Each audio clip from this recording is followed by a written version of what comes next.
Was that the other person? Oh, that's too bad. And Ben's he's got a bum knee.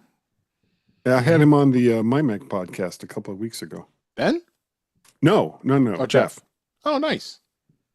Well, I'm overdue. Yeah, you are.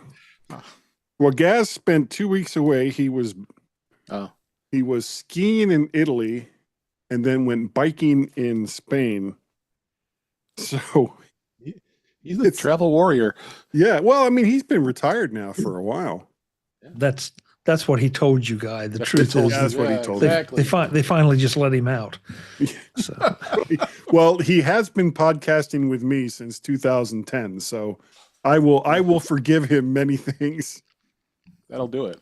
And I've only met him once. Yeah, MacStock person at MacStock 2015, first year. First year I met you guys. Yep. Cindy still talks about that because he walked right up to her and gave her a big hug like he'd known her for 100 years. And it's like, who is this person? No, Gaz is great. God, that was 10 years ago. I can't freaking believe it. Known you guys were 10 Yeah, years. I still don't know if I'm going to be able to make it this year. Yeah, it's sad. I understand. Do what you got to do. Yeah. Well, exactly. it's like right at the same time I may be losing my job, so I don't know. Yeah. What a great way to celebrate losing your job. Come to MacStock. Yeah, come on to MacStock. Dave, are you live? We are live. Yep. Mm-hmm. Excuse me. Why don't I see it? This is strange. I had to refresh to have it switch to live. Yeah, because I did it. I've been running a little late here, Chuck. That's okay. I'm just all right. Trying to figure it out. Oh, well, I found one from 2 years ago. That's exciting. Yeah, it's probably better than this one tonight, so just watch that one instead. Yeah, probably. You can always go up and zoom. Their link's up there on the corner.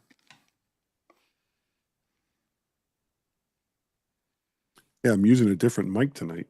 I know. You are? What are you using?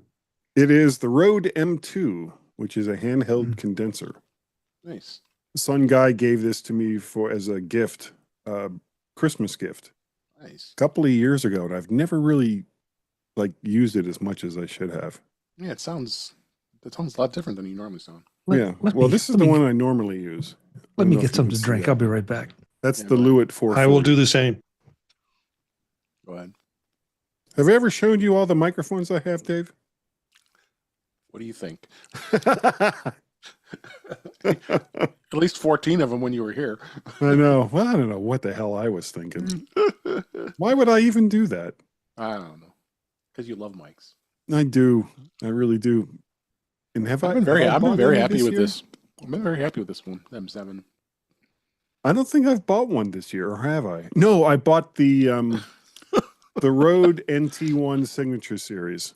He's trying to think if he bought a mic this year yet. The blue one. God, there's not enough time in this podcast to see all the mics that you bought. No. I already Dave did that once before. I'd have to have 2 episodes just to cover that. I do need a suggestion for a good lightweight travel mic that has is not going to weigh down my suitcase too much. You talking about standalone with no other gear? Yeah. Rode actually has one. It's a like a Bluetooth lavalier mic that would go right up here, or were you looking for something to do interviews with? Yeah, more.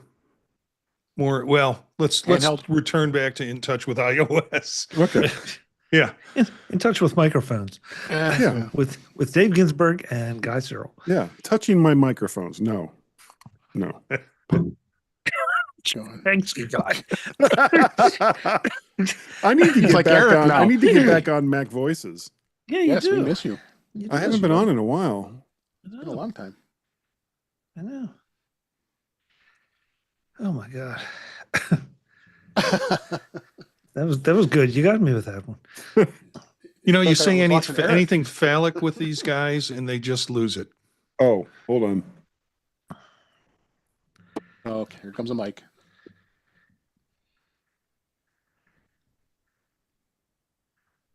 I'm going to be doing a handheld mic shootout. Oh God. I thought you were going to juggle them like, Yeah, you like know. balls. Yeah. Yeah. Just light them on fire and juggle them. Let's see it. These are all of the handheld mics. The handhelds. Yeah, he's got his classifications for each one. Then I've got Oh. here on the desk, you can see all the XLR condenser and dynamics. He's got them all with the index cards, so he knows exactly which one is. Oh, I this know like- what they are. I know what they are, Dave. Is this like Guy Cyril's MTV Crib? We get to see his microphones for an hour. Yeah, I mean, none are gold plated though. Oh my gosh! They're just microphones. And then all my USBs are here at the bottom of this desk. And we don't want to know which one's your desk. Ooh, which ones do I have under there? All right, I'm getting started here. Underwear. No, underpants. I messed it up. Underpants. Oh, here we go. In 5, 4, 3, 2. Welcome to episode 350 of In Touch with iOS, the show that talks about iPhone, iPad, Apple Watch, Apple TV, Vision Pro, Mac, and related technologies. I'm your host, Dave Ginsburg. And we have some guests this week. Guy Cyril is back on the show. Great to see you, Guy. How you doing? Thank you. I didn't even realize this was show 350. It is. You said it, even though it's like in great big huge letters there on the show notes. Yeah, 350 Thank you for episodes. inviting me. Yeah, thanks for being here. And also great to be here is Chuck Joyner. How you doing, Chuck? I'm doing good, Dave. I'm doing good. I'm like a bad penny. You can't get rid of me. Yeah, well, we always love having you on the show. It's always good. Well, you're always welcome, and so is Guy, and so is Marty. How you doing, Marty Gencius? Let me explain what today was like for me. Okay. The shirt that you see me wearing is the shirt that I wore all day, but it wasn't until the minute I was leaving the restroom to go in to teach my class that I noticed that there was a label sticking out of the side, and then realized I had been wearing my shirt inside out. Inside all day. out. Nobody said anything. Yeah, well, So actually, you're getting the dirty side of the shirt in Okay. this podcast. Yeah, well, Right, good. yeah, but is it that they didn't want to say anything or they didn't notice? I don't know. I'm not Maybe, yeah, sure. but I could I be think- invisible to a lot of people. I would feel bad either way. Yeah. So I'm glad to be here because this is the funnest hour of the week. it is. Second, well, and then Chuck's is the second funnest hour of the week for me. Nah. And that's how you got greeted here, Marty, by somebody Yeah. saying that you're basically irrelevant no matter whether they commented or didn't. So Yeah. I want to be promoted to the first funnest hour of the week. Gonna get a promotion here. Yeah. All right. Got the usual things this week. In touch with Vision Pro, in touch with Mac, Beta, and all kinds of news. There's just always something to talk about with Apple this week. But as we always start every week, we're going to start with Vision Pro 2.4 Beta. Vision OS has been released, and it has the developers now on this Beta 4 on 2.4. There really isn't much on there that I can really think of. And we've also got the link to the developers' notes. And what did you see, Marty, when it came to the beta? Just mainly changes in some of the programming, and it's mainly meant for cleaning up some programming mess from what I could tell. But it's always a challenge every week when you look at the developer notes to try and figure out what's really new in this beta, because they get rid of the past developer notes so you can't compare them side by side. And if you look at any of the reports, they will announce stuff that has already happened as Right. being new with this beta. So tough to tell. Yeah, I would agree with that. I installed it and checked, and I didn't find much. One thing I did want to talk about is one of the changes is guest mode, and that has gotten vast improvement here. I have an article here from Apple Insider. I thought it'd be something we should talk about real quick here. That As he says, and I agree, guest mode is not perfect, but it's much better than it was. I think some good quality life improvements. Namely, the settings can be saved for a session to prevent repetitive setups, and then passing the headset back and forth, which is helpful. And like control center is much easier to get to. As I remember when I first got the Vision Pro, and then trying to figure out the look of my hand with my eyes and not turn my head to look at it, and get the menu to come up and pinch and be able to get to it. Now I'm a master at it, but I did hand it off to my wife so she could watch some videos, and it was pretty flawless when it came to doing that. I didn't have to go through the whole rigmarole of doing the eye scans and doing a full out setup. That they've made it a lot easier. Have you done any guest setups? Yeah, I did it with I did it with my son. Your son, yeah.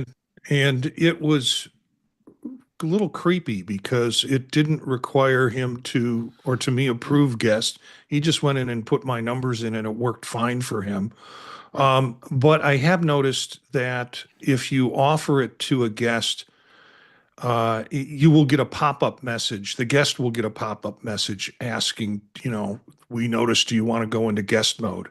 And that happens pretty consistently. And then you also, if you are on the same Wi-Fi and the same, not just the same Wi-Fi, but I also think the same sort of iOS you have to be at the right iOS level on your phone. Mhm. You get a pop-up message as the owner saying, will you want to open up guest mode? And so that's unique because you have control of it at that point. I do like the fact that you can set a bunch of defaults. You don't have to set up the thing like, do you want to allow all apps or do you want to allow only specific apps? Each time when you set it into guest mode, you used to have to set that up. And Yeah. so that change is really nice. And you can save that setup.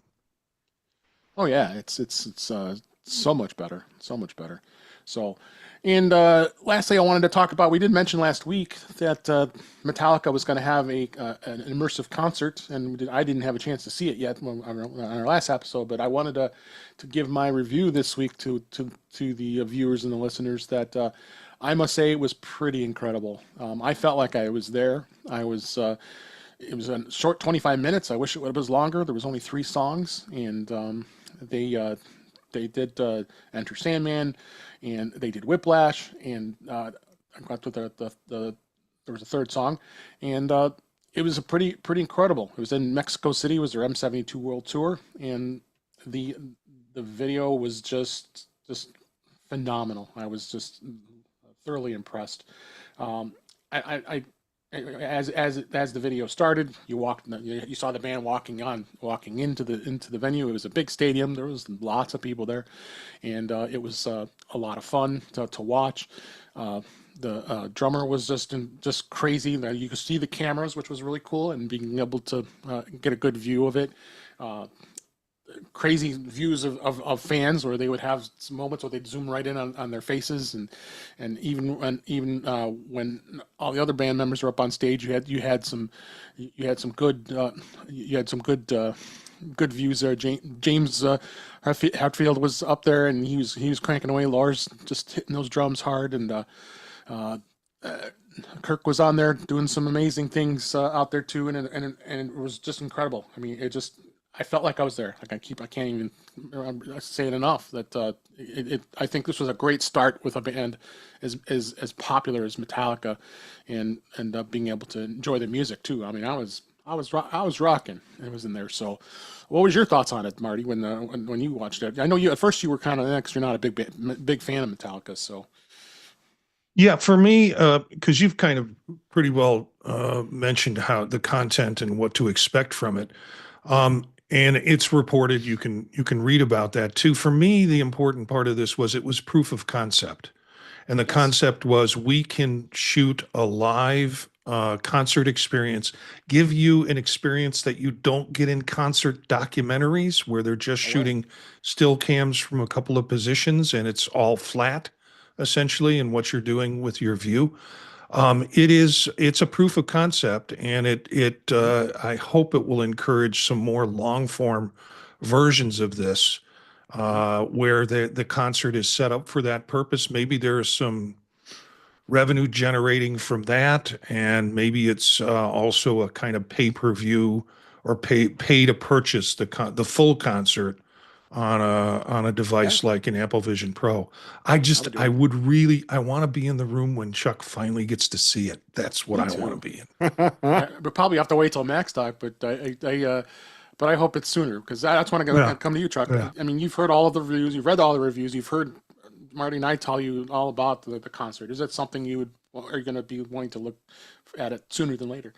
Oh, absolutely. I mean, I planned as soon as I get to somewhere close to an Apple store, I want to sign up for the demo, because apparently that has now one song in the demo. But the thing is, my imagination is running away with me, because if you go to YouTube, you can find plenty of Metallica concert videos. Sure. And so, it's an intense experience no matter where you have it. But I think within the Vision Pro, it's going to be, it's going to start getting in there with being there in live in person. So I am really looking forward to it. But I'm enthused that Apple has embraced, that particular genre of music. I mean, yes, Metallica is, one of the major bands out there, no question. Sure. But it really, that kind of thing doesn't fit in most of Apple's musical wheelhouse from the past. Yeah, Billie Eilish. Well, Billie Eilish and U2 and Ray and, all this music that is close to elevator music. Sorry, I'm sure that offended somebody. I'm sorry about that, but so I'm looking forward to seeing just how intense this experience can be in that device. So was this shot exclusively for the Vision Pro? It was. It was. There was 14 cameras around the entire stage and the arena. You had full views of the arena, and then you had cameras all over the stage. The coolest thing was Lars, that the drummer had a camera right behind him and right in front of him, and you were seeing him pounding away on that. I know. Marty had bugged you a little bit with the camera hitting the cymbal. That the way it was viewed, but it didn't bother me too much. But both guitar players were up at the edge of the stage, and you could see it perfectly. And then James came right up to the camera, and he's right in the middle of his riff, and it was a great experience. Is this something you would like to see, Guy? I mean, are you into the concerts like this? Yeah, I don't get to go to many concerts anymore. I think the last one I went to was Ringo Starr and the All Star Band, which was freaking awesome, by the way. I would love to see a band like the Foo Fighters do something like this. I've seen some other concert footage of the Foo Fighters. Shocker, we're all of the age now where it's like whatever band we choose, our kids are going to be like, oh, that's just awful. But this is something that could be a whole new revenue stream for particular bands, because you can only do so many concerts each year. But you get someone like a band that my daughter-in-law likes is My Chemical Romance, and she would certainly. I mean, she went to see them twice last year. She would certainly pay to see a version of them like that, done like that. Yeah, and the camera. I mean, this was in a stadium, so the cameras were suspended like you would imagine them suspended for a soccer match, and moving along the wire that way. So it was a real interesting. It's like I said, it's not a stationary video of the band playing. It's active. And Chuck, I know that if the demo, and I don't know about what the demo status is now, but if the demo only has one song in it, I really hope that you can connect with somebody with a headset, or just beg the guys at the store to let you watch the whole concert, because just one song is good, but the whole concert gives you the movement of, and the pattern of, let's talk to the band a little bit, let's get into a song, let's talk to the band a little bit more. The only thing I truly regret that the Apple Vision Pro has come along and come to this point after KISS retired. Yeah, I was just thinking that would have been I'm not even a Kiss fan, and that still would have been pretty That would have amazing. been. Yeah. I Yeah. mean, just, you know, you don't have to be a Kiss fan to appreciate Right. Except Kiss like the 10 show. years ago. Well, even recently, you know. Yeah, I saw some of their footage from their, end of the road tour or whatever they called it. And yeah, these are guys now in their mid 70s. They're really not doing it like they did, 20, 30 years ago. But, even 10 years ago, they were still going pretty hard. Yeah. I have never seen the B-52s, and they're on their final tour right now. Wait, And who's I left would, in that band that's still alive? Yeah. well, the B-52s, quite a Yeah. few. Yeah. Because I thought the lead singer, the guy, I can't think of his name. I thought he'd passed yeah. away. No, Fred is still alive, I Okay. think. No. Yeah. I remember seeing Devo at Macworld good. Expo. God, 2008, 2009 at the Microsoft party that they used to throw. That was amazing. Yeah. Got our chat room going here at youtube.com/intouchwithios, and great to see Ben Rathick. We miss you, buddy. You couldn't make it on the show tonight, but he says finally a Vision Pro feature that I can get behind. I would agree with that. And then he says hopefully they can make Metallica the next Super Bowl act. I don't know.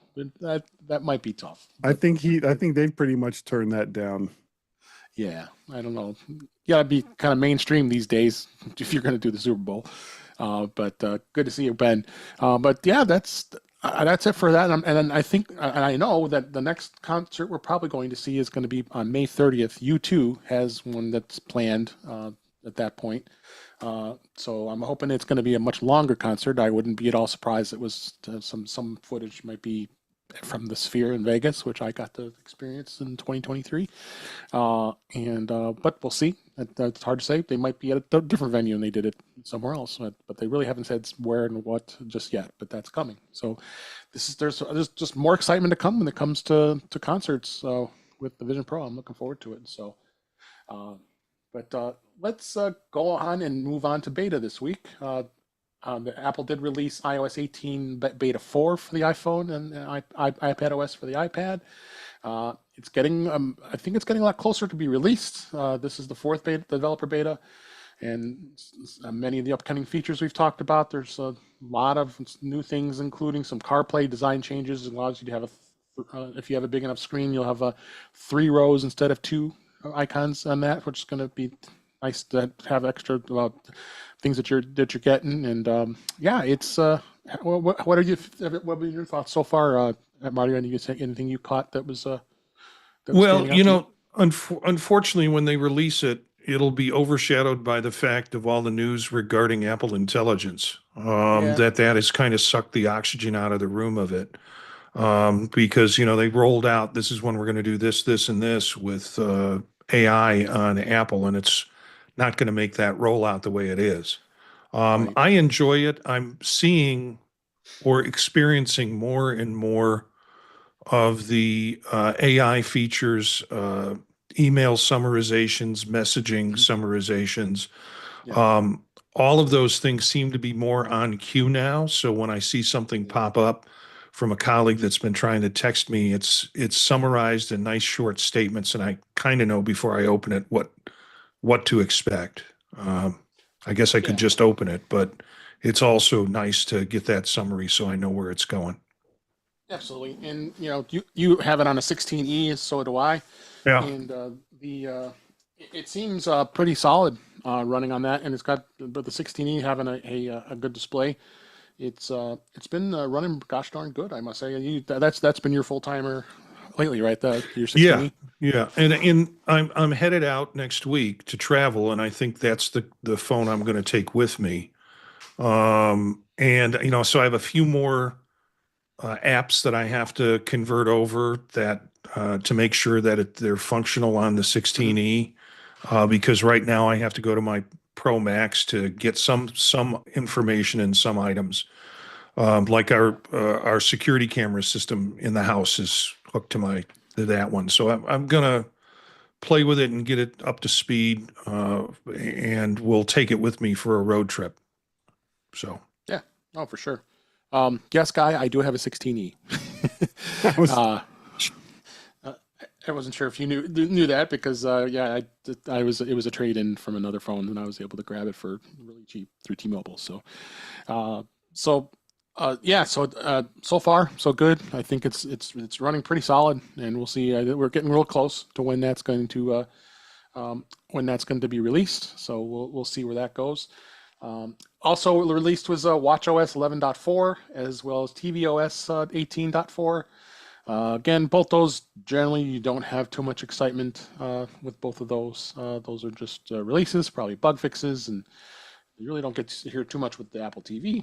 And you mentioned Apple Intelligence, Marty. We talked about it at great length last week for the John Gruber article. So sorry that wasn't going to really touch on that this week. I think everybody got a good dose of it last week. But yes, you're right. It has kind of overshadowed everything here. So. And one of the other things in 18.4 also, there is a way to it lets you turn off privacy compromising search feature, and it's a new Safari feature that puts your searches front and center, and it shows you recent search history whenever you open up a new tab, and it shows it. When the feature first came out in the 18.4 beta, there was no option to disable it, but now Apple has rectified that by allowing you to disable it if you so choose with history, because it can get kind of creepy. I haven't tried that. I don't know if have you tried that at all, Barney? No, I haven't. Yeah, Sorry to say. Yeah, I haven't either. So, but more features. We'll be finding more features as it gets closer. But like I said, I think they're super close to be doing this. So. We'll definitely see where that goes. So, are you using it on your 16E? Yes, I am. Yes, I am. Because this is not my primary device. Like I've always said, don't put beta on your primary device. Yeah, I should listen to that. Why? Do you have a problem?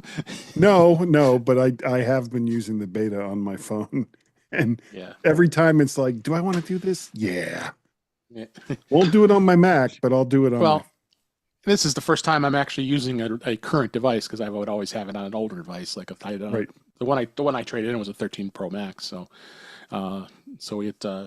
it ran fine on it, but yeah, you don't get to see all the new features, especially Apple Intelligence and all the other things. So, all right, let's move on here. Go into a bit of it in touch with Mac this week. Couple of interesting stories I found this week. There's a new Mac phishing attack that causes fake freezes to nab your Apple ID password. The attack attempts to get a user to enter their username and password by making it think it's their Mac is compromised. This was found by LayerX Labs this past week. New phishing attack. It was originally targeted for Windows users, but this is surprising they would have found it on the Mac. The phishing attack attempts to get that username and password of somebody and make the user think that the Mac is compromised. They did provide a screenshot of the phishing attempt, though the attackers may have modified this alert to make it more convincing. It has several tenable signs that it's fake, like the design doesn't look conforming to Apple's style, and it looks like a Windows. Stuff. Yeah, it almost does. Yeah. So obviously we know what to do. I tell people, how do you protect yourself from web phishing attacks? Just be careful. Don't verify the URL. Don't click it. Don't do fake things. Right. When something like this comes up on your web page, just close the tab or close the browser or whatever. Exactly. Don't do anything with it. The good thing is it doesn't have a lot of these things don't have a payload other than this one. This is more social engineering because they get someone to put their username and password in, whereas sometimes on Windows it's got a payload and it can put the big warning: your machine is locked until you get this fixed. But go ahead, Marty. Yeah, I was going to say, looking at it, even the warning. First, when I saw it, I thought Johnny Ive would be upset the way this warning is designed, and that would be the first cue. There's no skeuomorphism. And then they have like Apple _ Mac OS. Yeah. And Apple would never do that. Apple would never do that either. So, but we might have eyes for that. General public doesn't probably notice it and takes it in. It's like, oh, I've done something bad. let me clean this up right away, and they get caught in the scam. Yeah, if you fall for this, there's probably a prince in Nigeria that would like to speak with you. Yeah. How about you, Chuck? What do you think on this? It fascinates me how creative they are getting to try to steal your information. And I at some point you start to wonder, okay, so they've stolen my information, and the whole thing is automated. So if they get in, they suck all the information out. And I wonder how many really useful pieces of information they get other than just identity theft credentials to sell. Any way you take it, it's pathetic. But the efforts to which that they go to get this stuff just fascinate me, and the way they try to think about how they can manipulate you into doing something that you ordinarily would never think of doing. So I applaud the creative thinking, and then I condemn them and think they should be strung up by their thumbs for the action. Pretty much. At least their thumbs. Yeah. I was trying to make this family friendly. Oh, sorry. It's family friendly. Yes. Yeah, I think Dante would have discovered a 10th circle of hell for people who do phishing attacks. Yeah. Ben said in the chat there, social engineering is always more effective than hacking. I would agree with that. So, all right, let's move on to the other story I had for Mac this week. Antivirus software. I know, Chuck, you've done some episodes on this before, and what can you trust? And I guess my question is, do you really need it? There's many different antivirus programs that are out there, and they're going to expect to protect you. Of course, in the enterprise, the corporate world, you do have to have some sort of antivirus of some sort, whether it be Proofpoint or CrowdStrike or any of those types of services that include all that stuff. So, but for the consumers, which ones really stand out that would be something very good? And, one of them I've always liked, I think, is ESET. That's probably one of the ones I've always stood out. There's a whole list of them here, in with Trend Micro and Avant and others. But do you really need it? It's my question. I never run an antivirus software. No, Chuck, you were talking about this in the past. What is your thoughts on the antivirus on a Mac? Excuse me. So I think we have to take a step back and figure out what antivirus means, because it means different things to different people. And because you have the things that clean things off, like Clean My Mac, and MacScan. I'm trying to think of the third one that I have used, but I think the basic rule is think about this. Mm-hmm. Is this cheap insurance for what you have? That's kind of the thing that I want to know. And the Macs are so powerful now that do you really see a degradation in performance while you're using them? Because that was one of the big things in the past, that you sacrificed a lot of performance for being safe. That factor has gone now. So I think it has to come to a comfort level. What are you comfortable with? And who are you comfortable with as far as putting something on your Mac that is supposed to be protecting you? I mentioned MacScan. I'm very comfortable with MacScan. I'm very comfortable with Clean My Mac from MacPaw, because that has some virus components in there. And again, there's some other ones out there. Just take a good hard look at it, do a little research, and find out who they are. And as much as I respect this list or lists put out by a lot of the major publications, mm-hmm. that's not going to be good enough for me to just say, oh yeah, I'll take the number 1, 2, or 3 off the list. Or the McAfee, Norton. No. Yeah, no. I mean, Kaspersky. Kaspersky. Yeah. We can't get it anymore here in the U.S. anyway. Yeah. So it's just, look, figure out if it's going to do anything detrimental to your Mac. And I don't mean like damage files, but detrimental in performance, convenience, that kind of thing. And, then also take a good hard look at what you do with your Mac. And I'm not asking, I don't want to know what you do with your Mac, but it's like, the two people you don't lie to in your life are your doctor and your lawyer. Okay. Yeah. Don't lie to yourself about this. If you visit sites that regularly that present a potential danger, then take precautions. Let's be adults about this. I don't care where you go, but you know where you go.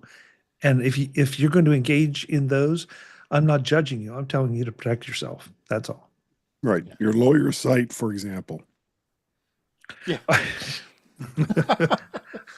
Not exactly what I was thinking, Guy, but okay. Oh, okay. Okay. Yeah. Marty, you any thoughts on this? Yeah, like Ben Rathig in the chat room, I both use Clean My Mac and Malwarebytes. And those are good. Malwarebytes, not high on their list. I don't know if it was in a sequential order, but they do mention it as the top, one of the ones that they would recommend at the bottom. I mean, well, at the end of the article.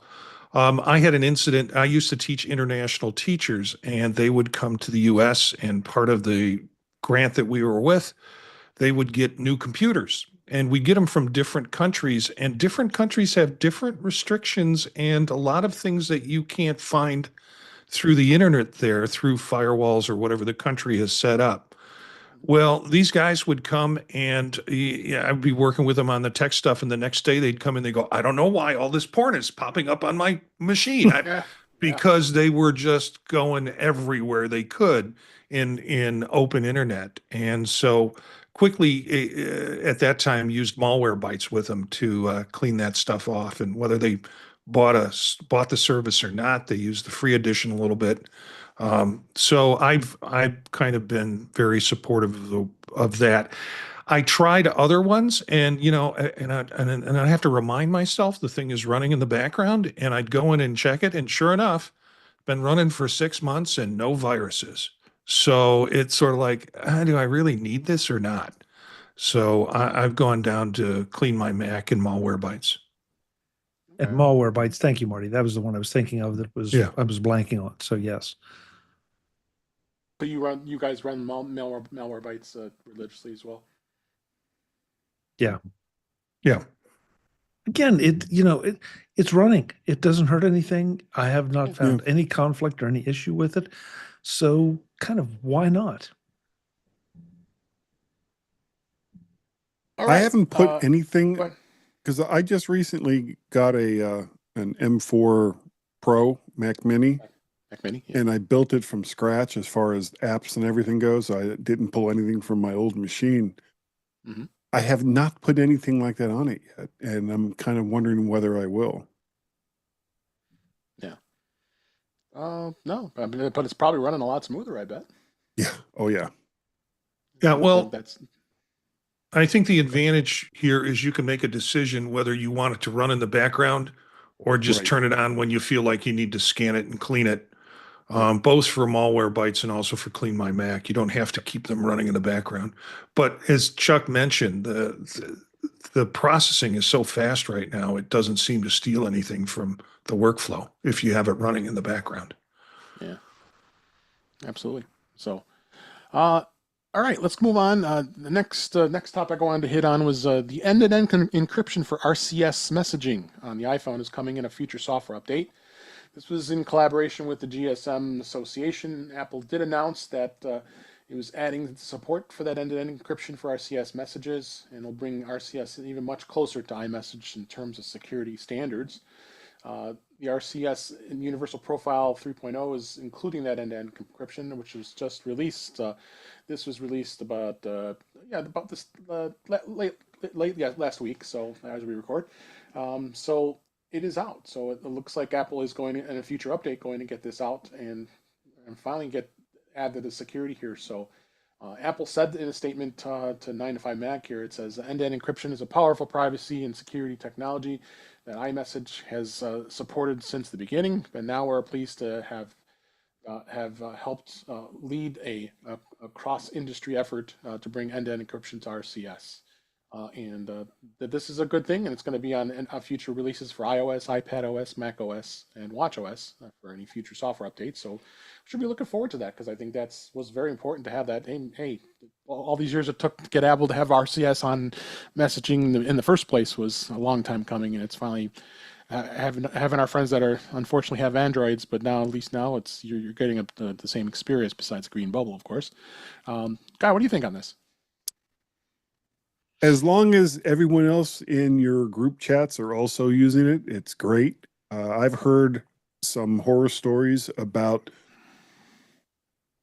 some of these little chat rooms that people are using to communicate back and forth suddenly doubling and tripling, and somebody will lose a signal or it's too weak, and it just goes ahead and says, oh, okay, and it switches it back to SMS, and then then it just becomes a mess.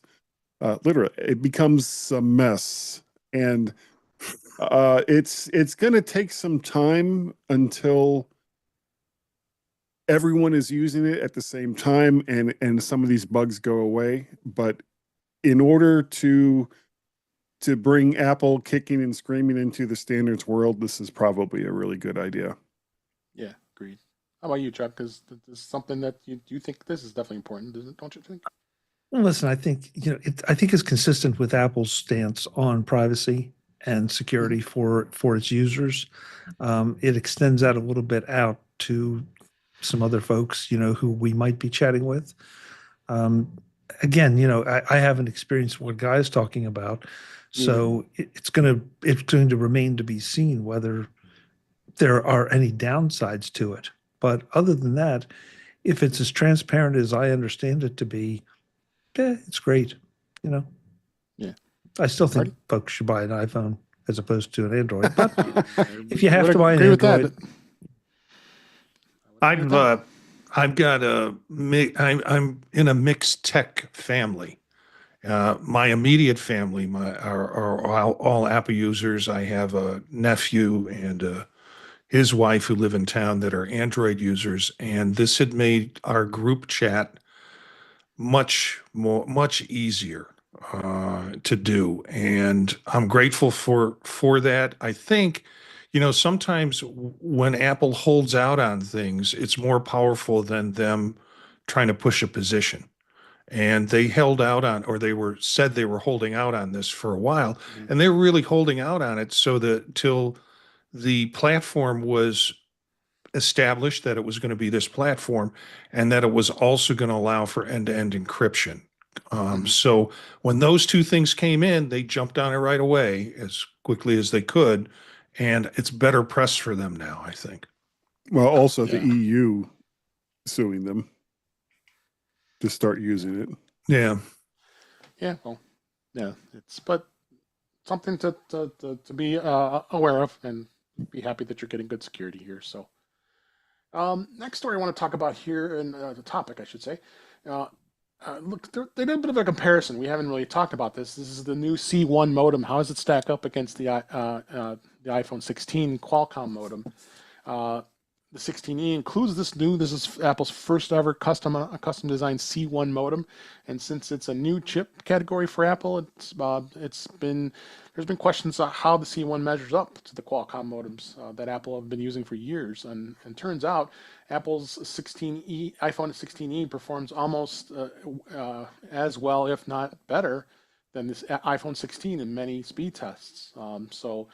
And then you got a chart here talking about some of the speed tests in different categories here, and it looks like different carriers you're seeing different results between whether Verizon or AT&T or T-Mobile for that matter, and found some tests here, like for instance T-Mobile had download speeds of 264 megabits a second, while users of the 16 saw median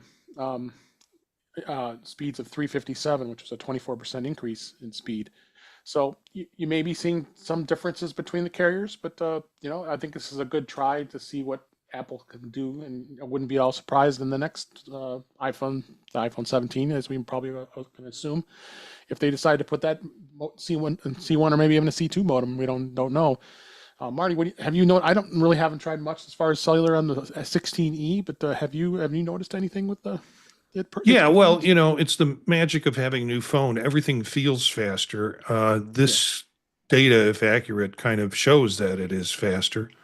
What I am most impressed about is the speed tests across different cellular providers. The Right. 16E is pretty much peeking across all the different providers, where the iPhone 16 varies depending on what provider is being used in terms of speed tests. So it's consistent across providers, and it's fast and faster than a lot of 16. Yeah, definitely. What do you think on this, Chuck? Is it something that you think Apple's going to excel with this? I don't know. I mean, they've tried to get away from some of the other modem manufacturers for so long. This feels like, just one more little inching forward of Apple making at least some of its hardware in-house or controlling the manufacturing. There was just a piece today that came out that said that this modem performs better on some of the wireless carriers than others. Ironically, in some cases it beat the other 16 models. In other cases, the other 16 models beat it, depending on which carrier you have. I'm not sure that any of it is relevant. I think that's more for the statistics geeks. But I'm anxious to see, because this is just the first generation of this. And there've been all kind of articles about, well, what they could do with it, what they might do with it. How will the second generation be better? So, I'm all for it. I'm all for it. Excuse me. I'm choking tonight for some reason. I'm all for it. I think that Getting so emotional about a modem chip. Well, I don't have much of a life, Guy. So, yeah, I think, again, anything that Apple can control from the supply chain standpoint is in their favor. How about you, Guy? What are your thoughts on this? Yeah, I would agree with that. I think Apple has always been a fan of controlling the whole widget, and their last attempt got them sued by Qualcomm. And I think that as time goes on, more and more of what Apple is going to be putting into their various devices is going to be custom silicon that they have complete control over. And in the long run, that makes for the most part, a better experience for us, because instead of buying something in mass that everyone is using, they can tailor it to the device or the service that they're trying to provide. Yeah, no, I would agree with that. I just did it. I just did a speed test, and I used the speed test, the measurement lab that Google uses, and I get like 2 or 3 bars in my house with T-Mobile, and it still gave me 123 to 126 download and about 3 megabit upload, which is that's typical of cellular, but latency was only 1 millisecond, so that's pretty fast with that. So is that the modem? Hard to say, but it's good. Well, you can do it between 2 different phones, the 2 different modems. I can match it and see what happens. So, Stay interesting tuned. stuff here. Stay tuned. Yeah, interesting stuff here. So we'll see where that goes. I don't usually talk too much about futures iPhones, but I think I thought this was interesting to see where this goes. It might be a good discussion with us. Future iPhones might ditch this USB-C port. A portless iPhone is the first step of the road of a better world. I don't know if I agree with that. The author had a revelation that maybe we should think of something like a portless iPhone. With the advent of MagSafe on this, that's one thing. But my question would be, what if you want to be able to, let's say, offload some photos off of your iPhone and not have a port? How would you do it? Or do you do it over the Wi-Fi? Do you do it in the cloud? Do you want to be at the mercy of the cloud? So I don't know what we would do with it. No ports. I just don't know if we're ready just yet. There are no phones that I'm aware of that are portless at this point, regardless if it's iPhone or Android. So I'd like to see what your guys' thoughts on this. Go ahead, Chuck. I wanted to see what you thought. Dave, when I saw this, I started thinking, my first reaction was, as someone who likes to use their devices to record audio and video with external microphones, that, this is not a good idea. Then I turned around and thought realistically, okay, except for that, what else do I plug in to my iPhone port? I don't charge it via the plug-in or by the USB-C. We know that the USB-C gives you expanded storage, but okay, so you could get expanded storage by going over Wi-Fi or Bluetooth. It's not as convenient and definitely won't be as fast. So you would lose that capability. Um, but beyond that, it's like, well, okay, if my port stopped working or something got blocked up in there, I'm not sure it would really hurt me that much. And it would, I mean, this is another one of those Apple things that we get rid of the ports. We get rid of, we have a smooth piece of glass on all sides, and that's going to be our iPhone. I mean, that would be fantastic unless it is not practical. But on the other hand, your comment about the photos, I really hadn't thought about that because I'm already dumping my photos to iCloud, and frankly, I even if I were trying to get my photos off my phone, I'm not sure I would use it in that fashion. To take the photos off, I probably would be airdropping them or doing something like that. Right. So I guess I want to hear what everybody else says because I can't think of what else I would lose. Yeah. Go ahead, Marty. What are your thoughts on this? Well, I'm just excited because it gives all those people that we pulled screaming and kicking into the Bluetooth earbud world away from the attached earphones. Another thing to complain about.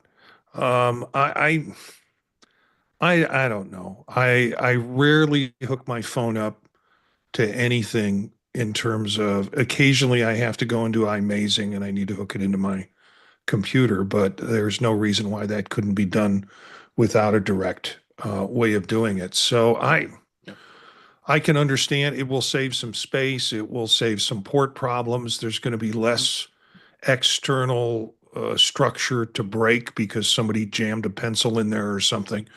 Yeah, we'll see what they do with it. There's no way to predict about it, but all of my stuff is on the cloud and never really syncs to any hardware device or charges to through any hardware device. So, yeah.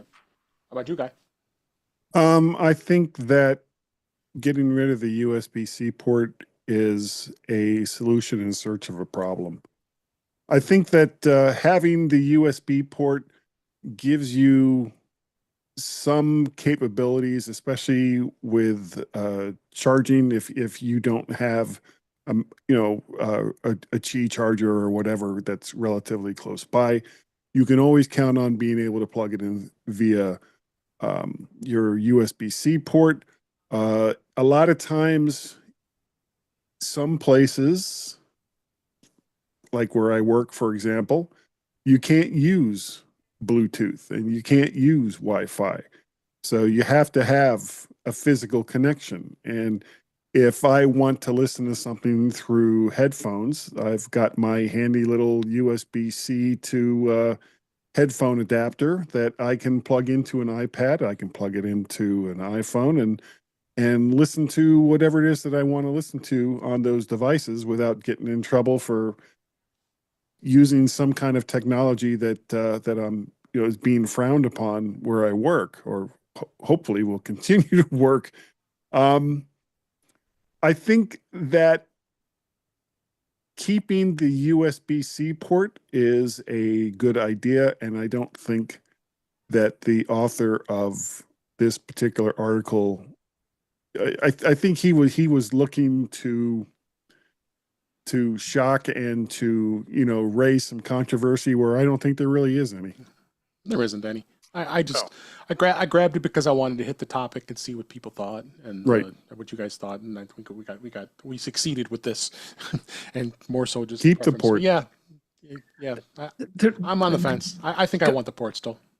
Well, Guy brings up an interesting point though, and so I would submit that there are situations where you're not allowed to use Wi-Fi or Bluetooth, and that's a great point, Guy, that I hadn't considered. My question is though, what percentage of the iPhone users out there are subject to those restrictions? Oh, probably very, very few. Yeah. But it's not so much that there's a lot of people who are restricted by it. It's also how many people prefer to have that security blanket. And having USB-C there gives them certain not opportunities, certain capabilities that otherwise without it they wouldn't have, like for physical charging in the event that that they can't use their MagSafe charging capabilities. Right. Okay, that was a good topic here. So let's go ahead and move on to the news for this week.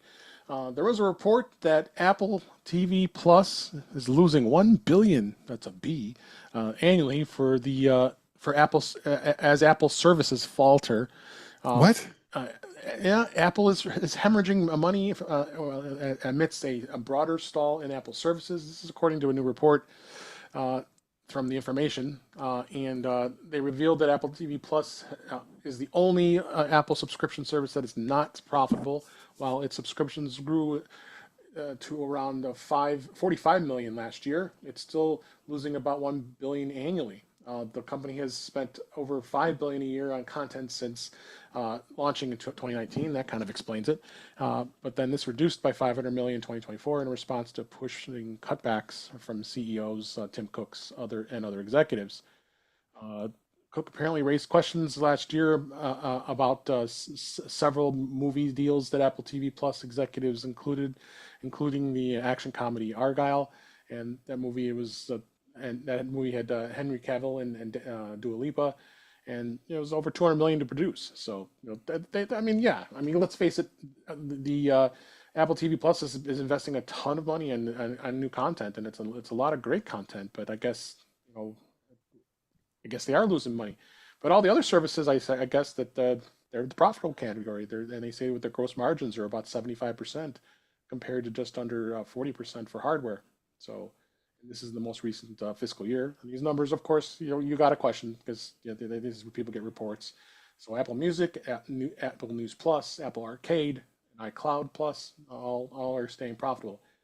I mean, I see the fact that the Apple TV Plus could be that this could be valid only because, like I said, Apple is investing a ton of money in a lot of great new content, and we're getting some great movies and great series, and they do invest a lot into it. But I guess it's going to pay itself off in the long run because they're putting themselves on the map with this kind of entertainment. I'm gonna start with you, Chuck. It brings in people that are going to buy the hardware.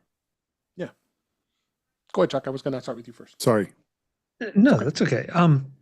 Dave, so Apple TV Plus, I just looked it up to be sure I was right, is 5 years old. Right. So maybe they got a little over ambitious. Maybe, and we all know they came out just as the pandemic was kind of starting to rain fire on us, which didn't help the launch of it. It's not an excuse, it's just a fact. So let's just say they are losing $1 billion. Well, $1 billion is a lot of money, but to Apple, who is notable for their long-term focus on things. And it feels like maybe, okay, they got a little bit excited and maybe didn't spend some money wisely.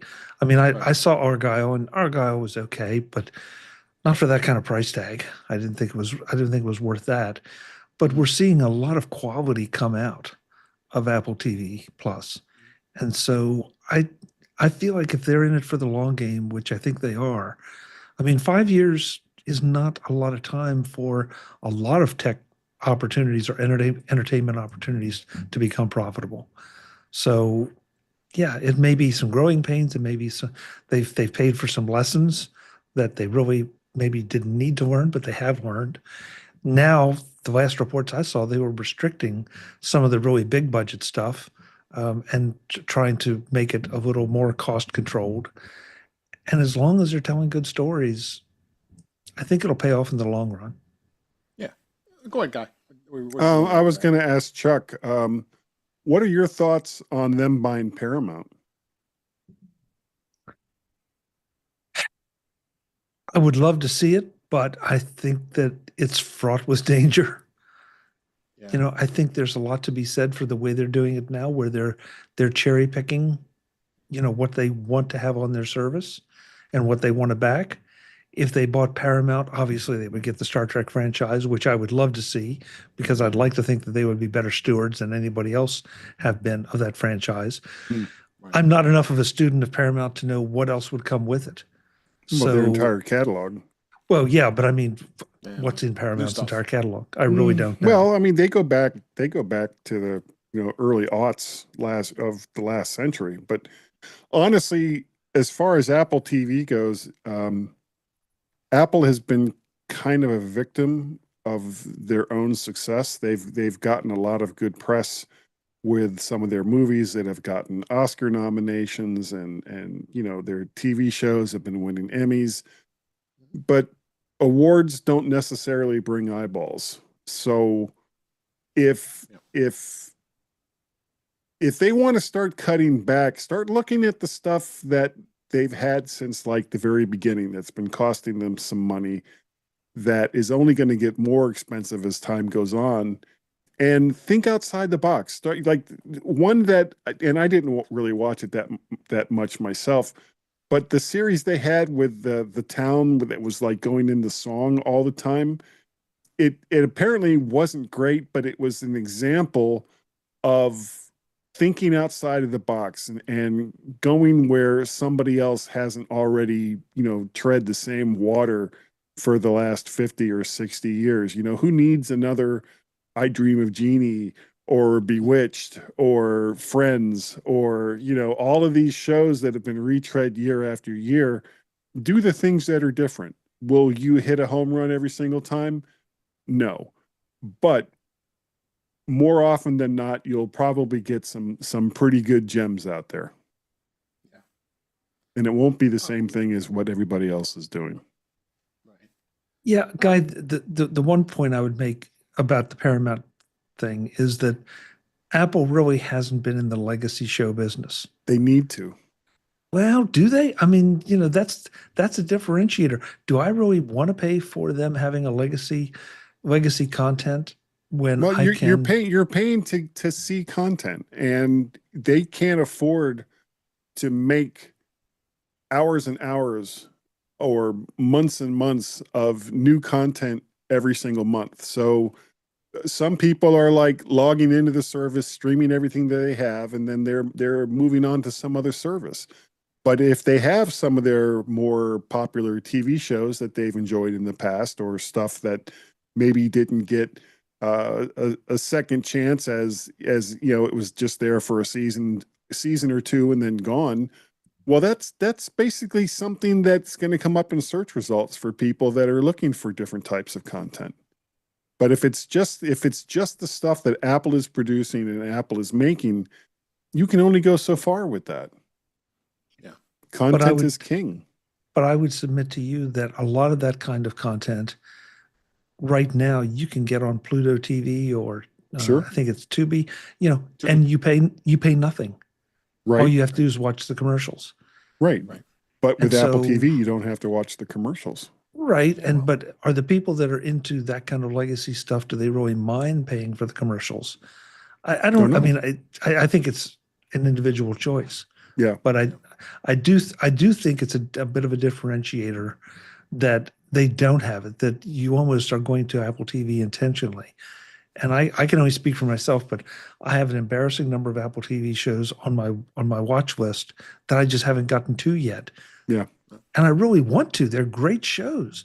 I just can't quite find the time to do it. Yeah. So, Well, this is get a Marty in, golden but- age for new content. yeah. It is. Let's get Marty in here. Go. You want to add the last line? Well, when I read the article, my concerns with the kind of comparisons that they were making in the article. So they say Apple TV's been around for 5 years. They predicted losses between 15 billion and 20 billion over the first decade. Well, that means Apple's doing better than prediction if they're losing only 1 billion a year. And they also say most streaming services lose money. Yeah, So that is true. So where's the Where's the fire that drawback? we have to put up? Yeah. Yeah. Where's the fire we have to put out? Yeah. The comments in this article were pretty brutal, and I think it represents some of the problems that people see or don't see with Apple TV. Some of the comments were, man, I love everything they do. Here's a whole list of wonderful shows. But when I share it with my friends and say, you really need to see this, they kind of go, oh, Apple TV, because they're not connected to the Apple universe in that sense. The article talks about 1% actually have it. They talk about how it's attached onto Apple One, so people don't necessarily use it. They're all in for Apple One for the cloud, but they're not using the service. The article is kind of fraught with all sorts of bad assumptions as it's written. I like the content. I don't, there's some talk in the chat room about, and you guys have mentioned buying Paramount. I would get Apple TV whether they had Paramount or not. And with Paramount, not just the Star Trek series, but there's a lot of things that Paramount and the associated companies with Paramount have that are problematic. And so they also take on the problems. I think Apple TV should get out of the movie making business. I agree with Guy. They had an Academy Award then. Doesn't necessarily bring more people to it. It solidifies maybe the folks who are already there, but they should be purchasing content from other developers instead of sinking especially $200 million into movies and taking a shot at it. I'd rather see more short form series on Apple TV than long form films. So, all right, let me get Ben's comments in here from the chat room. Right now the only streaming service without ad revenue. So Apple TV Plus does not have ads, and then Paramount would also come with the overhead and their cable networks as well as the CBS network as well. So I don't know if you really want to get into that world. Paramount is separate from Viacom. I think the CBS network is included with the Paramount Plus, if I'm not mistaken. I could be wrong. But, let me see if Ben says anything here. So that it all depends. And hey, Cletus in the chat room, thanks for being here. So late is okay. You're great. You're here. So it's hard to say. I'm not sure about that. But I would probably say I thought it was part of it because Skydance is the one that's trying to purchase them now, and they would be purchasing everything, from my understanding. So, but all right, let's go ahead and move on. Okay, go ahead. Dave, one last one. Yeah, go ahead. Yeah, do you mind if I do a quick Apple TV Plus pick? Yes, please. Okay, has anybody seen The Gorge, the movie, The Gorge? No, not yet. Apple I've TV seen a Plus? lot of stuff on it. My son keeps saying, "You got to see it, Dad. You got to see it." You got to see so it. it's on my wait list, watch list. I promise, no spoilers. I will tell you this. It has two components to it that immediately would turn me off and send me another direction. And it is done so well that I love this movie. And so if you haven't seen it, it's the one thing Apple TV Plus does not do a good job of is publicizing some of this stuff. But put it on your watch list. You will not be disappointed. We'll have a link in the show notes. Thanks for sharing that, Chuck. We appreciate it. Next story, Plex is going to raise prices for Plex Pass, and it's no longer going to offer free remote playback for personal media. Plex announced this week as we record that it's raising the prices of that subscription service. It's the first price increase. It's introduced in over a decade. So it's going to be April 29th that the Plex Pass will cost $6.99 a month or $69.99 a year with a lifetime purchase option available for $249.99. Oof, I paid a lot less than that when I got it. Right now, the lifetime pass is $120, so you may want to scoop that up before they raise that price. So Plex says that it needs to raise prices to keep up with the rising costs, and that's pretty typical. Along with the increasing prices, it's like I said, they just can't offer things for free like that. And remote playback for a piece of personal media, it's not going to be a free service anymore. So I've been a Plex user for quite a long time. I purchased the lifetime membership. I think I paid under $100 for it. And that doesn't affect the lifetime subscribers. You get to still stay what you're doing, and not it's going to cost anything. So what do you think on this, Chuck? I'm not a subscriber to the Plex Pass, so I really don't have an opinion, other than to just say it just seems to be following the trend. It is. Everything's getting a little more expensive, and they're going to try to squeak out a little more. I always wonder what's the jumping off point for people. Are they going to just let the credit card roll, or are they going to say, hey, wait a minute, am I really getting the value for this? Yeah. Marty, do you have Plex? I got onto Plex thinking this will be great. This was when I was ripping DVDs that were sent to me in the mail by Netflix every couple of days. And I never got them loaded onto a server now that I have a Synology, it's like, well, yeah, I could probably set that up there.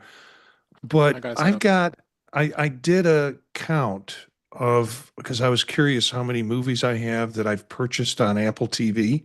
I have 750 movies on Apple TV.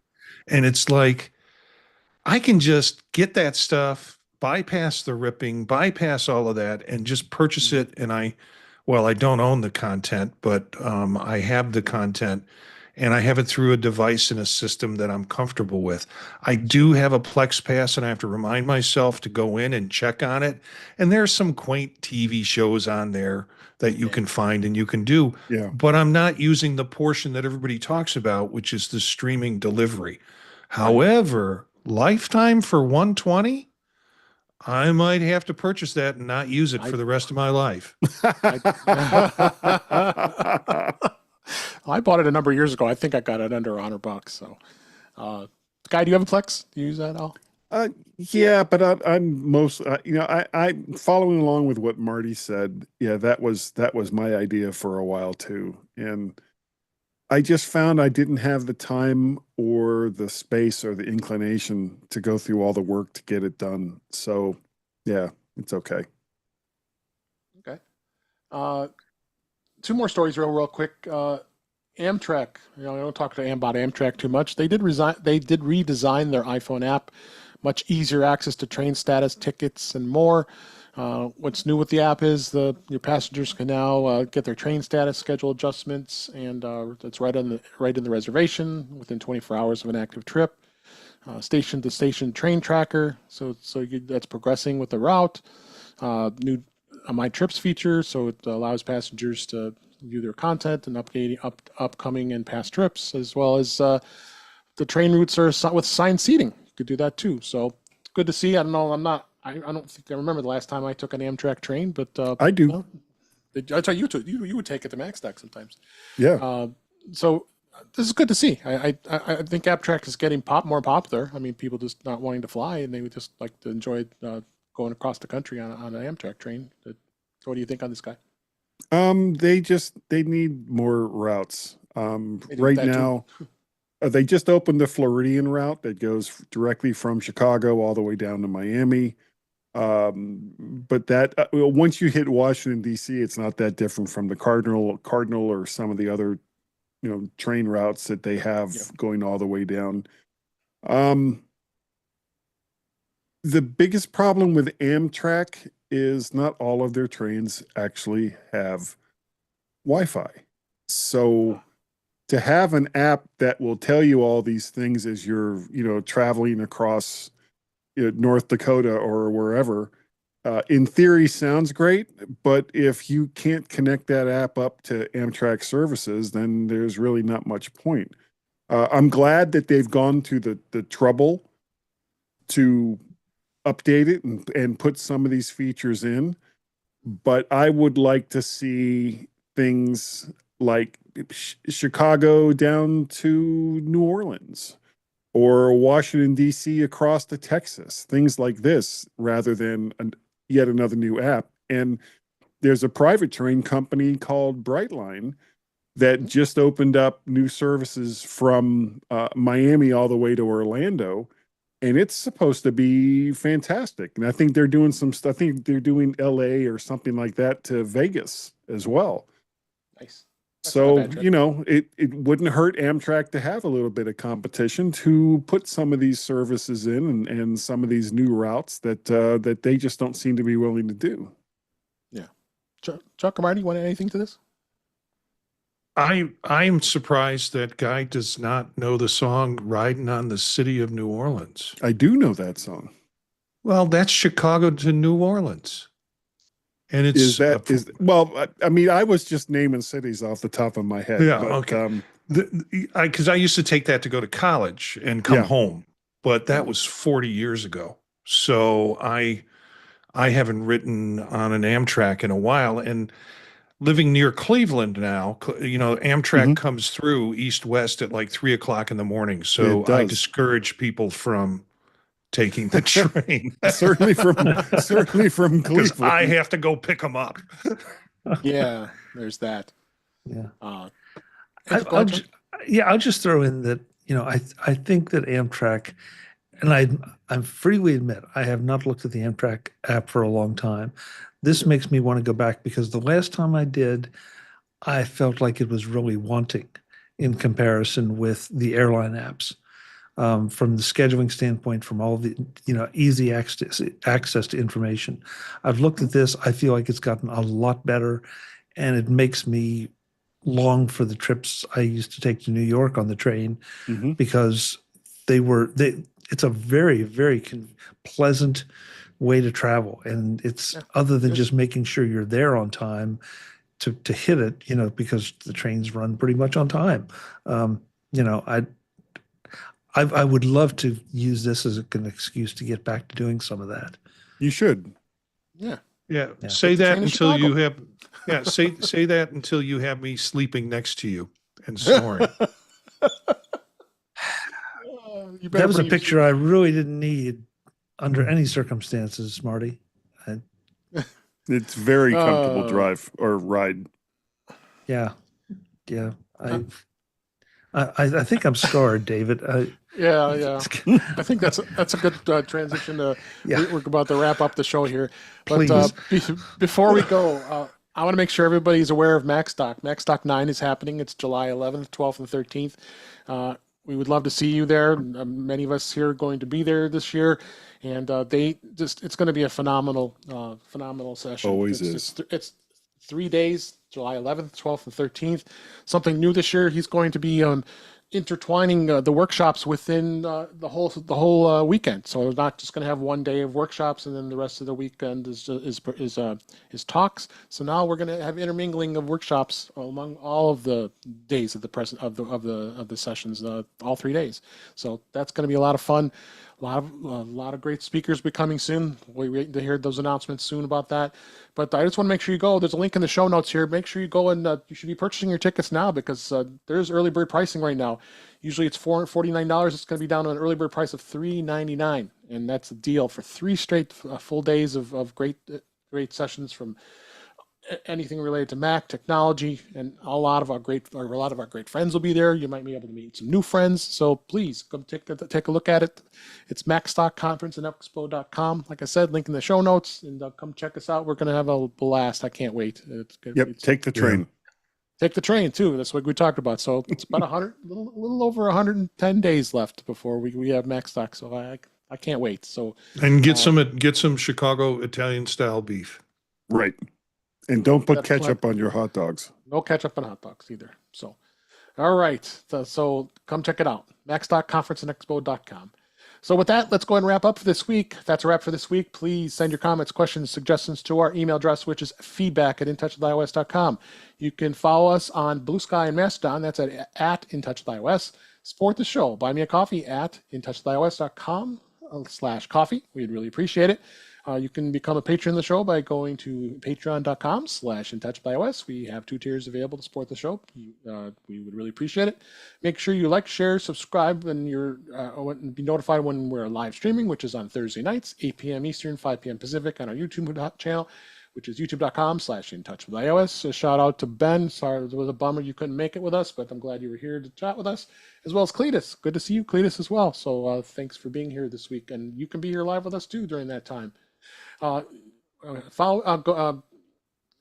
can also go to Flipboard and find out more about our magazine here, which is at the link is in our show notes. We flip a lot of the stories in for that, and check that out. It's and other topics. Go check that out, and then you also can subscribe to the show in your favorite podcatcher, which includes Pocket Casts, Overcast, and Apple Podcasts. But better yet, just go to our website, intouchwithios.com.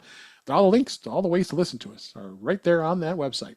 I am Dave Ginsburg. You can find me on Blue Sky and Mastodon at DaveG65. Guy Cyril, thank you so much for being here. We really appreciate it. Thanks for inviting me. I've had a really, really good time. Yes, Of course, where can we find I'm you? well, of course, I'm still doing the great, wild, woolly, and wonderful MyMac.com podcast Yep. with Gaz Maz. We've been having such a good time doing that show. I actually did one 2 weeks ago with Jeff Gamet while Gaz was away. If you'd like to reach out to us there on the show, you can Guy and Gaz over there in Blue Sky and over there on Twax, as well as myself. I'm Vert Shark over there on Twax and Blue Sky. And that's usually the best ways to get a hold of us. Twax. I don't know. Twax, yeah. Twax. Twit X. Okay, got it. Right. Twax. All right. If I figured it right out, Chuck. Chuck Joyner, thank you so much for being here. And a good way to follow up on that one. Where can people find you? Yeah, I can't follow Twax. MacVoices.com is where you can find everything I do. We are in the midst of a conversation with some guy named Marty Gensius about podcasting. We just had Mike Potter on kicking off our Road to Mac Stock series. So there's a lot going on over there. You can find me on social media as @ChuckJoyner. You can find the live show Tuesday nights at 8 p.m. Eastern on youtube.com/MacVoicesTV with everybody here. When Guy is always welcome when he shows up. And I want to declare here and now that I'm bipartisan. I put ketchup and mustard on my hot dog. Oh, sacrilege. I may not be invited back. What is it? Portillo's? Portillo's. Yeah, Portillo's. Yeah, don't do it there. Don't do it in Chicago. Yeah. Marty Gensius, thank you for being here as always. We really love having you. And where can people find you? So many questions, like what makes a guy's podcast woolly? Or Twax. Yeah. Okay. Please don't check. You ask for that, Marty. And if you're going to do a Chicago dog, it has to have relish and celery salt on it. Yes. That's what makes it a Chicago dog. You can find me at Gensius, Jencius at Blue Sky and also at mastodon.social. And find all the podcasts at thepodtalk.net.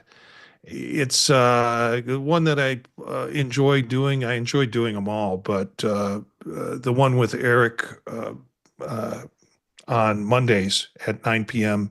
on YouTube, Vision Profiles, where we talk about Vision Pro headsets and other AR, VR stuff, which is very cool. And I think you might even have a few of the old Mac gang listening to your show tonight, Dave, because I'd been texting them, and we're going to have an old Mac gang person probably come to Macstock too. Nice. Good deal. Yeah. Good deal. Hello, old Mac gang guys. Thanks for listening. Thanks for watching if you're in the YouTube channel. Yes, we'd love to have you on here. So thanks, Mark. Yeah. I appreciate it. And Chuck, thank you for that, for the pod. I got into the car this afternoon coming home from work and looked for new podcasts. And the one that we did on podcasting was showed up at the top. So I started listening. So thanks for that. Good. It was a great surprise today. Go listen to it. So thank you so much for watching, listening, supporting the show. We really appreciate it. We love doing this show, and we're going to be back again next week. But until next time, thanks for watching, thanks for listening, and we'll talk again soon. Thank you, guys. Thanks for the suggestion, Guy. Forgot I had these on. Oh, thanks for the microphone suggestion. It's always fun. Yeah, I have actually never used them. Yeah. But I've heard a lot of really good things about them. One thing I wasn't able to check relatively quickly was how it outputs to either an iPhone or a Mac. I think that there's a port, and it might even do Bluetooth as well. Oh, okay. Yeah, I'm just when I'm traveling, I like the best mic that I can get because I'm generally on a podcast or recording a podcast, and I'm just trying to get something that's lighter than the ones that I have to carry. And I do USB, so I don't have to carry all the other stuff with me. Oh, well, I mean, the old faithful ATR 2100X that was my is first a mic. great choice. ATR. Yep. All you really need, you need that, a USB-C cable and a stand for it. Yeah. It is a dynamic mic, so it has to be relatively close to your mouth like this in order for it to pick up. Just like this one. Yeah. And that's going to be a lot cheaper than a no, the one I recommended. Yeah. I put the ATR. link in. 2100X. ATR 2100X. Yeah, There's Yeah. also an ATR 2100 USB-C or USB, but that's either older like one. a mini or a micro USB out, and I don't recommend that for anybody. We'll have one of those. I think that's the first mic I bought was from you. Yeah. Did you buy it or It's, did I give it to you? You may give it to me. I don't remember. It's $48 on Amazon right now. Yeah. Oh, the X's, really? Yeah.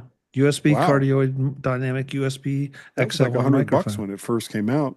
I don't have one. I've got the old 2100. Yeah. You better go buy it.